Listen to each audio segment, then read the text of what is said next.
Ulitin ko, bahagi ito ng tinatawag nating quote, taking proper order of the subject of impeachment. Isang bagay ito na nakasaad sa aming rules at sa rules ng Estados Unidos kung saan kinopya ang rules on impeachment upang sa gayon ay hindi pa man nagsisimula ang pre-trial o trial ay buo na at kompleto na ang paghahanda ng Senado para dito.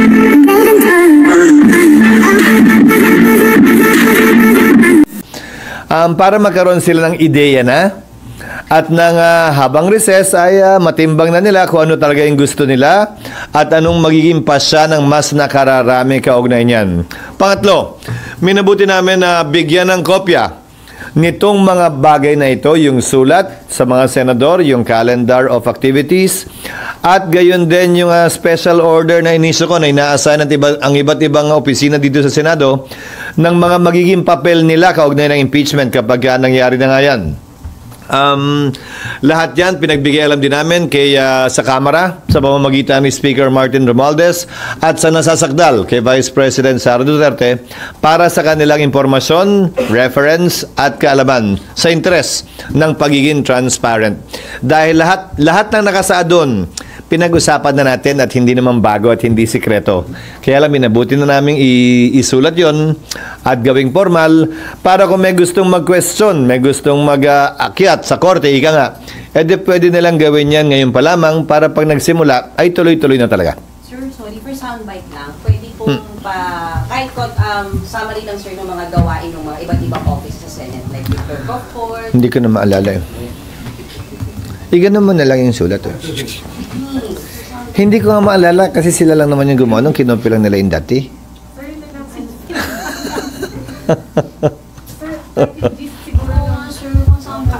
Okay. Sir, kung later yung sulat siguro, yung special order, pinapabigay ko na sa inyo dapat na mas maga para nabasa nyo na eh. Gano'ng kaalala nila ng SP na ngayon pa lang, alam na nung mga offices ng Senate na yung kanita nila pong mga assignment? Para makapaghanda sila at gumawa na rin ng proposed budget kaugnay nun dahil baka may mga unforeseen expenses na kailangan namin paghandaan.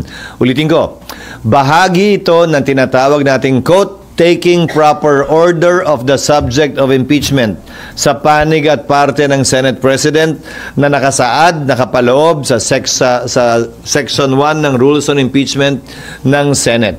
Upang sa gayon ay hindi pa man nagsisimula ang pre-trial o trial ay buo na at kompleto na ang paghahanda ng Senado para dito. Then sir, pwede ano yung nakakalendaryo? Ano yung sa calendar, makukuha sir? Nyo din eh, nakalimutan ko. Pero para sir, may audio kami. Okay. Ito rin yung sinasabi ko sa inyo noon pa, but ulitin ko, proposed calendar of activities ito at hindi ito nakaukit sa bato. So, June 2, resumption of session, presentation ng articles of impeachment by the prosecutors. Isang bagay ito na nakasaad sa aming rules at sa rules ng Estados Unidos kung saan kinopya ang rules on impeachment. In other words, babasahin man lamang yung mga allegations sa plenaryo para formally ay maging parte ng records ng Senado ito. Approval ng rules dapat magawa na rin namin ng June 2. Again, more or less, depende kung gaano kahaba ang debate. June 3, pwedeng mag-oath taking na ang mga senador bilang judges. Mauuna mag-oath taking ang presiding officer at yung presiding officer magpapa-oath sa mga senator judges. Pwede na ring pagkasunduan doon ang pag-issue ng summons na pwedeng ma-issue by June 4. From June 14 to 24, palitan ng pleadings yan sa magkabilang panig. At roughly from June 24 to July 25, yung pre-trial. Dahil sang-ayon sa Rules of Court, kung maalala nyo, sa mahaba natin at ilang ulit ng usapan at kwentuhan tungkol dito, nakalagay sa Rules of Court, dapat iset ang pre-trial not more than 1 month from the time the last pleading is filed by either party. So, tamang-tama lang. By July 28, magre-resume na ang Kongreso. Siyempre, wala tayong magagawa sa unang araw.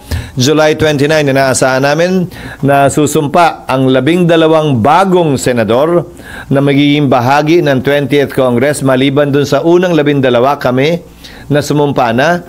Hindi naman na kailangan sumumpa pang uli. At inaasahan namin na sa susunod na araw, July 30, kung yan ang mapagkakasunduan ng mayoriya, ay magsisimula na ang paglilitis o presentation of evidence. Silly question, pero yung mga senador na hindi natatawid sa next Congress, kasama pa rin sila mag-oath sa June. Na hindi I mean- mag-oath kailan? Sa June, sir, before you adjourn, as Dalawang Senator oath. Judge. Sila'y bahagi pa rin ng 19th Congress. Lahat ng senador ng 19th Congress ay mag-oath. Dahil ang termino nila ay matatapos sa June 30 pa lamang. Ano man ang mangyari dun sa 7 reeleksyonista kaugnay ng darating na eleksyon. Hindi kayang baguhin nun na ang termino nila ay hanggang June 30, 2025. So kung July 30, yung likely na pag-trial, kailan, sir, mangyayari yung pag-open ng impeachment court? I mean, yung magkukonvene kayo as impeachment court? Kasi Kasi di ba, sir, magkaganon na after the oath, sir, magkukonvene na kayo sa impeachment court? Dalawa nga yun eh. June 30, Anong June 30? July 30 yung trial. Malamang magsisimula. Pag nagsumpa kayo, di ba, impeachment court na po yun. Impeachment court na ba yun? Alin? Pag nagsumpa kayo, impeachment court na ba yun? Um, Convene na kayo sa impeachment court? Para kayong wala dito ng impeachment, ha? Dalawang sombrero ang suot ng Senado. Senado acting as a legislative body, Senado sitting as an impeachment court. Each time we adjourn, then we finish wearing that hat. Each time we resume, we will announce if we are resuming as what. So example, kung ang oras ng trial ay alas 9 ng umaga, magre-resume kami bilang impeachment court. Pag kami magsesesyon naman ng alas 3 at mag-a-adjourn yung impeachment court ng alas 2, edi mag-a-adjourn kami sa impeachment court ng alas 2 at pagdating ng alas 3, magre-resume kami as a Senate deliberating on proposed legislation. Ano yung tanong nyo? Hindi ko maintindihan. Kailan kayo magkukonvene? Magkukonvene kami twice under the 19th Congress, as I said, and under the 20th Congress. Tutuloy nga to, di ba? Yun yung matagal na natin pinag-uusapan. Mag-o-oath yung mga members ng 19th Congress para magampanan nila yung trabaho kaugnay ng pag-issue ng summons ang ayon sa aming rules. At magpapatuloy yung pre-trial kung yun ang nakasaad nga sa rules namin, yun yung pinapanukala namin na aprobahan ng mayoriya. Tapos sa July 29 mag-o-oath yung 12 bagong senador. July 30 magko-convene yung impeachment court. Sorry, sir. Diba, mag-oath kayo during the plenary session ng Senate as legislative body. And then, immediately after, you Depende sa mayoriya. That can happen the following day. Most likely the following day. Anong oras na ba yun? Depende. So, magko-convene na kayo. I'll give you an example din pa. Ikaw naman. Kung morning ang session ng impeachment court, mag-o-oath kami in plenary ng July 30. Clearly, hindi kami dedire-diretso pag-oath namin. Di ba? The following day na kami mag-o-open ng court, if ever, ng July 30. Anong, hindi ko maintindihan yung... Day 1 as impeachment court. So yung oath-taking ba na oath-taking nyo, yun din po ba yung technically pag-convene nyo po as impeachment? Hindi nga eh. Hindi. Kailan yung day 1, sir, na kayo ay Gusto ko nga bigay sa inyo na lang yung papel eh. Nakalagay July 30. Proposed yun ha. This is proposed. I told you to give it to them earlier. Proposed yun ha. Lahat to proposed. Again ha, pinag-uusapan natin lahat to ilang ulit na. Sinulat lang namin para mas maintindihan. Magko-convene ang Senate pag-resume namin, most likely nga July 3. Sabi ko, di ba?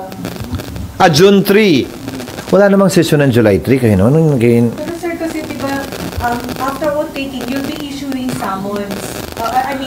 The impeachment court is the one that should issue summons, not the plenary. Unless the rules authorize the Senate President to issue it on his own.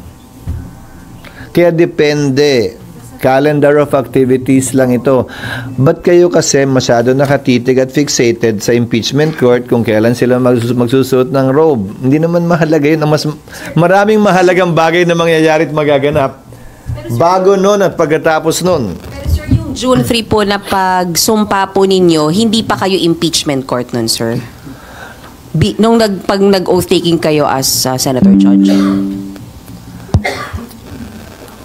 Darling, walang kinalaman ng pagsumpa sa impeachment court. The impeachment court would have to convene on a date certain. It's not the oath taking that will determine when the impeachment court will be created.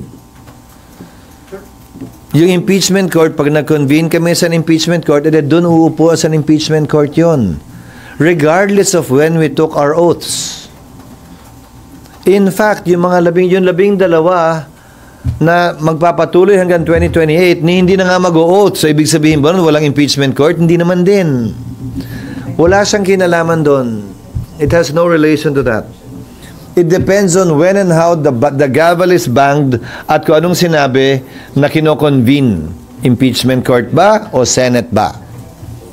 That's what will determine when the impeachment court will be convened. Yung pagpukpok ng gavel. Yes. Sir, according to the letter that was shared on your Viber GC, ang schedule ng trial by June 30 is from 9 a.m. to 2 p.m. That's what we're proposing, but again, this is a proposal subject to the majority so that our legislative work will not be affected. Sir, I will admit that I was already here during the Corona trial. I remember noon to Sawa. Bakit hindi ganun ang schedule nyo this time? Yung trial? Oo. Kasi nung Corona to Sawa. Again, kasi naepektuhan ng labis yung aming legislative function at legislative work. Ngayon, malaking bahagi ng Corona impeachment nangyari din nung recess. So wala naman talagang sesyon. Committee hearing lamang ng umaga ang meron. So pwede talaga yon.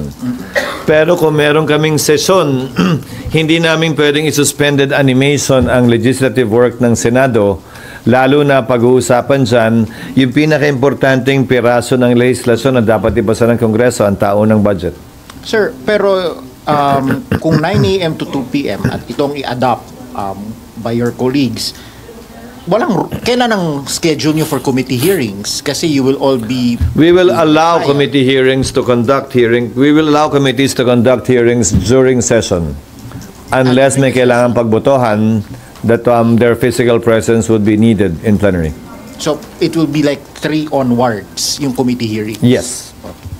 No, that is the proposal in order to make the most of our time. Kasi kung gagawin namin hapon, edi kailan naman kami magsesesyon? Mas madaling payagan yung mga komiteng mag-hearing habang may sesyon by way of an exemption to our rules.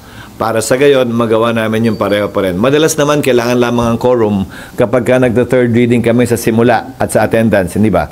So pagkatapos nun, pwede na at kaya na. Sir, you mentioned that you also wrote the parties, the prosecution and the defense. Basically informing them of the letters we sent out and the memo that we sent out to the officials of the Senate. The letter to the parties also has the proposed timetable. Yes.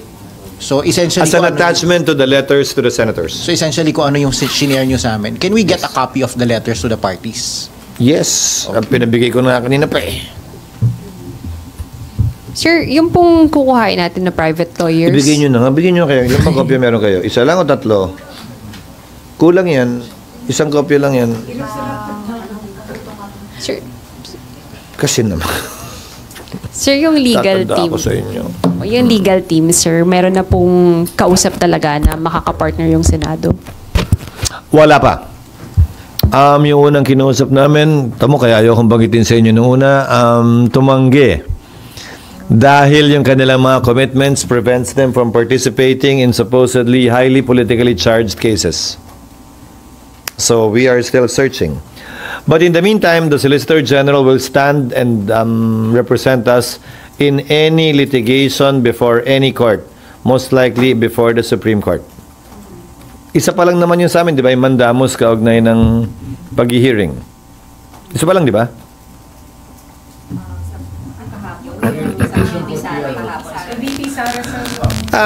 Yung kay VP Sara, ihintayin naming matanggap yung notice mula sa Korte Suprema. Because as I understand it, I've read the petition. There are no allegations against the Senate in the petition itself. The Senate was merely included as a necessary party dahil sa amin nakafile yung case eh. Pero wala namang alegasyon laban sa amin, wala ring hinihiling laban galing sa amin. In fact, diretso nyo nalang hinihiling sa Korte Suprema na ipadismiss ito. So, i-refer namin malamang ito sa Solicitor General matapos naming matanggap yung notice kung talagang pinapa-comment kami o hindi. Dahil sa pagkakaalam ko, hindi rin kami named party dun sa nabasa kong petisyon. Baka iba kasi naisaad ng spokesperson doon sa actual na notice na matatanggap namin. So we will formally await the notice coming from the Supreme Court. As of today, wala pa kami natatanggap kaugnay sa petisyon ni Vice President Sara. Sir, sorry, ito po bang mga steps na tinitake ngayon ng Senate? Is this in response to people who are commenting na, ay, walang ginagawa, inuupuan lang ng Senate? No. It took us this long to be able to do these things again because we are acting on it prudently. We are not rushing, but neither are we delaying. This is not in response to any call or clamor or kahilingan ng kahit sino man, lalo na mga partisano o bias na mga tao. Ito ang trabaho po namin. May humiling man o wala, may clamor man o wala, ano man ang sinasabi ng mga bias o wala. Sir, sorry, isang question pa Yes. po dun sa legal team. Sir, ano po yung mga challenges na hinaharap ng Senado kung bakit mahirap kumuha ng legal team na tutulong po? Una, syempre, hindi naman ganun kadaling magbayad ng abogado dahil public funds ito. Depende kung magkano. Syempre, yung malalaki at magagaling, quote-unquote, malaki, meaning maraming malalaking law firms. Syempre, mahal yon sa tinitimbang namin, binabalanse namin syempre. Bagaman may mga nagwa-volunteer ng mga abogado, pinipili din namin kasi sila ang kakatawan sa Senado. At baka sabihin, hindi namin kinuha yung best representation sa Senado kung sakasakali, kung sino-sino lamang ang aming pipiliin. But this is only in the alternative because as I said, more often than not, it's the Solgen that should and would represent the Senate in any litigation concerning impeachment. Yes. Ano po yung offhand, ano po yung mga gastusin na paghahandaan ng Senate aside from the robe para po sa impeachment trial? Basically sa staff kasi dagdag trabaho sa staff In the past impeachments, binigyan daw ng hindi dagdag sweldo, parang honorarium yung staff. Pero pinapa-identify na sa memorandum na inisyo ng SecGen, base sa kautusan ko, kung sino-sino lang ba talaga. Hindi naman lahat so yun yung kino-compute nila. Yung unang panukala nga magpakain din daw dahil doon nagpapakain ng Senado. Sabi ko, hindi. Parte ng trabaho yon ng mga empleyado ng Senado. At hindi porkit may impeachment, kailangan na biglang pakainin ng tanghalian. Nandito naman na talaga sila ng umaga Wala naman nagbago So, papanatilihin namin yung ganun pa ring practice. May initial quote na SP po kung magkano yung gagastos? Wala pa Hindi pa pasok. Pero yung mga initial na ginastos namin so far, maliit lamang naman Yung robe, I think, is only about, magkano ba yung sabi ko sa inyo dati? 6,800. Parang 6,800, 6 to 8,000, parang ganun. Per robe. Di ba yung unang sinabi nila, mas mahal yung dry cleaning? Sabi ko, hindi na natin sagot yun. Hindi, kanya-kanya na yun. Di ba? Kanya-kanya na yun. But it turned out that dry cleaning was more expensive than the robe itself. So, I said no. Structure-wise, SP, may mga gagastusin ba? Like, di ba may hiwalay na room for prosec, for defense, for mga Wala. live reports, magpapatayo ka ng mga ganon, o wala na? Wala na. Merong sariling carpentry ang Senado. Kung bibili mo ng kahoy at pako, konti na lamang yon para sa mga stage. At ina-identify na rin namin yung mga kwarto na i-assign sa prosecutor, sa defense, at gayon din sa audience o sa media. Para sa gayon ay maging open at public talaga itong hearing na gagawin at isasagawa ng Senado. Last na SP, may Yes, of course. may sinabi po kayong parang budget lang po nagagastusin for the impeachment. May tinalaga kayong Wala pa. limit? Wala. Wala pa pero buwang paniniwala ko, tiwala ko na may sapat na pondo ang Senado para dyan. Dahil hindi naman ako papayag na masyadong malaki din yan, nang hindi tinitipid din yan. Ano to binidistribute mo? Hindi. Asan yung letters kala? Kasama lang. Isang set. Okay.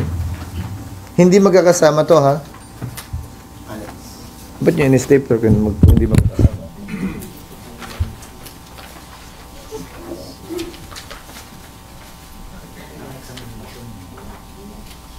Hindi. Asan yung letter sa parties? Wala dito. Asan yung letter sa parties? Kunin yung letter sa parties. Lahat nga, di ba? Lahat nga, sabi ko, di ba? Sir, received na po by the Speaker and by I don't know. It was sent this afternoon. By the senators, it was delivered to their offices. So, yung sulat na yan din ang pinadala namin sa mga parties, pero may covering letter lang.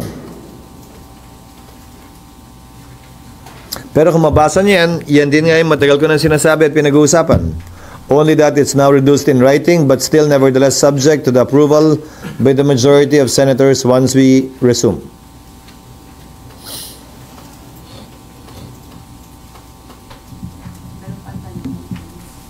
Parang hindi na depensa si SP. Thank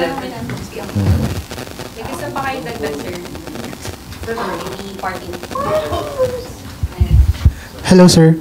Sir, may plans pa po bang mag-call for an all-senator caucus like what Senator Coco and Risa are calling for? Not at this time, no. But I'll see Senator Coco tomorrow.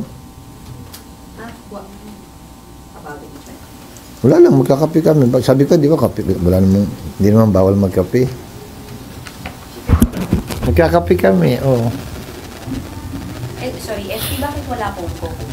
Dahil sa June na kayo mag-usap? Tinanong ko yung iba hindi naman din nila gusto at busy din how can it be an all-senator caucus when some are traveling and some are abroad, and some are not available and some aren't interested? And as I said, kahit anong gawin namin, hanggat walang sesyon, wala namang kaming masisimulan. Whatever we agree on will not be official because whatever vote we take can still change once we resume and or convene. At nais ko lang iwasto yung sinabi ni Senator Risa, narinig ko yung salitang delay. We are not delaying it, excuse me. We are simply proceeding with it legally, constitutionally, and in accordance with law. For us not to follow the law will in fact create more delay or more opportunities for either party to go up, question the proceedings we're undertaking, which will in turn result in more delays. Yes, ma'am. You were saying, hindi ko totoo yun. I just would like to ask, were you able to contact po yung iba nating kapwa senador para masabi na you tried to reach out with them para po dito sa possible caucus na hinihingi? Paano ko sila matatanong kung interesado sila kung hindi ako nag-reach out sa kanila? Di siyempre, I messaged them, I talked to some of them. Of course, I needed to contact them about it. Number two, again, ano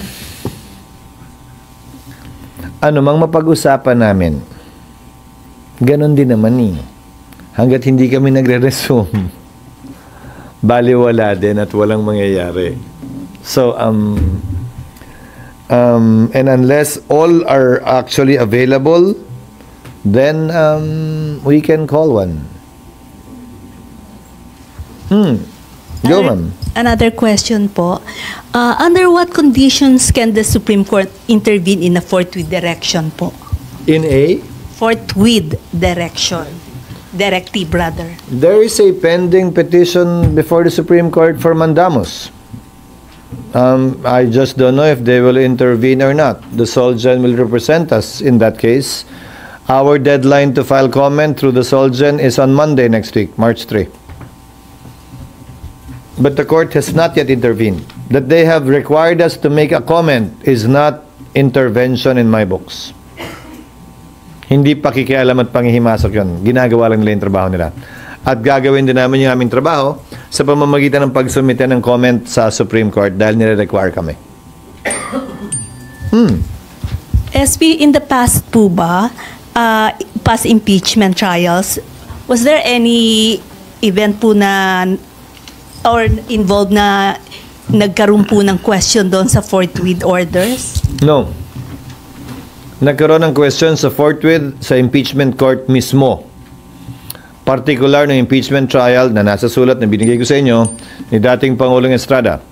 Pinagdebatian ni Senator Rocco na sinabing immediately dapat at ni Senator Miriam na kinlaro ibig sabihin ng forthwith na binahagi ko sa aking mga kasamahan sa Senado.